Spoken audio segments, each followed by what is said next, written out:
On this lesson, I'm going to show you how to make a very classic French dish, which is a Blanquette de Veau, and how we can make a very delicious sauce from a classic dish. Blanquette de Veau is a very simple dish where we have a veal breast, mirepoix, which consists in carrot, celery, onion, pepper, bay leaves, and thyme. So it's like a stew. We are going to cook it in a classic way for about 2 to 3 hours, and then we're going to strain it and use the liquid to make our sauce. Our first step to make the blanquette is to put all the ingredients from cold. So we have our veal breast, which has been diced previously. Then we're going to add our celery,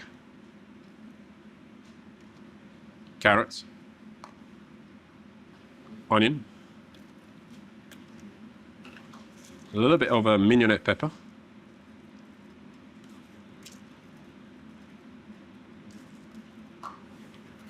one leaf of bay leaves. It's very important to snap the bay leaves because you get all the essential flavors of it. And a few sprig of thyme.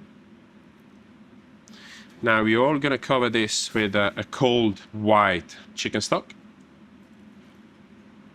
So the very most important thing is to make sure we cover completely the meat and the vegetables, and has to cook very gentle. So that's why we aim to get the veal breast to fully cooked in about 2.5 to 3 hours. The most important things in the Blanquette de Veau is the cooking. So we don't want it to boil the meat, but as a bit simmery, very slow, to be able to extract the gelatinous part of the meat to give a consistency of the final sauce.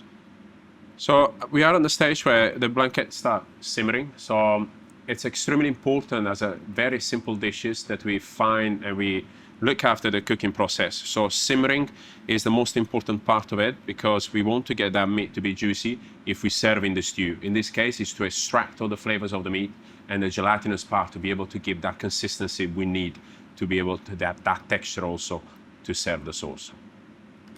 Now that our blanquette has been simmering for about 3 hours and it's ready to be strained, so we are going to extract all the sauces at the base, which we are going to reduce after to get the right consistency.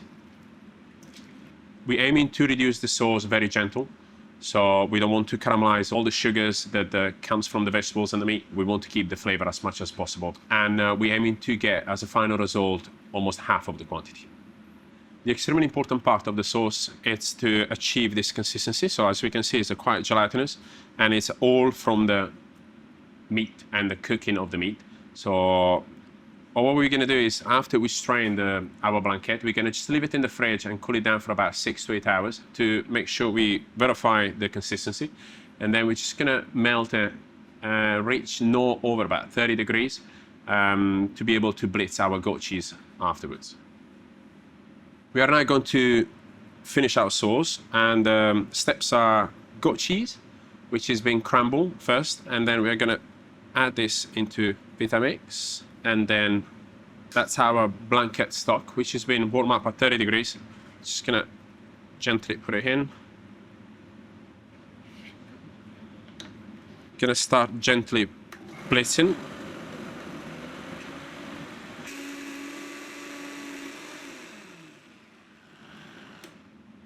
Point we want to reach here is to make sure the consistency is quite thick and velvety. The most important part is all in the cooking, so we're avoiding using any thickening agent. The next step is to pass our sauce through a chinois, so we avoid having any lumps or any small pieces left from our goat cheese. And we are going to season it with argan oil and lemon juice to add a little bit of acidity and that pure nuttiness of which comes from the argan oil.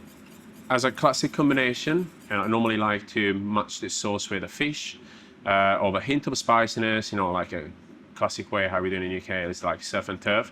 So in my case, I use this sauce with a piece of fish which has been grilled and marinated with togarashi. Spiciness goes very well with the blanquette, and the nuttiness completes the flavors together. We typically serve the sauce on the plate and finish it with a few drops of argan oil. I choose to combine argan oil with my blanquette and goat cheese sauce because the argan oil has a pure flavor of nuts, but almost not identifying nuts. If you're using an hazelnut, or walnut or peanut oil, you will specifically know what kind of oil it is. Where argan has had that pungent flavor of nuts, which goes very well with goat cheese. So the acidity of the goat cheese and the argan for me is a perfect match.